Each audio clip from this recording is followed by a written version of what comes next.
Lucifer was a spirit purposed to produce sound for heavenly worship and God's movement before creation of physics. That is what happens in heaven. And if I told you in the civilization of God and you don't know worship, you are not part of the kingdom of God. So sound at first, which is until now, is used for traveling and the movement of spirit, right?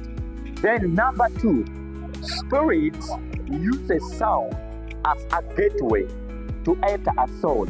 Point number 2, spirit uses sound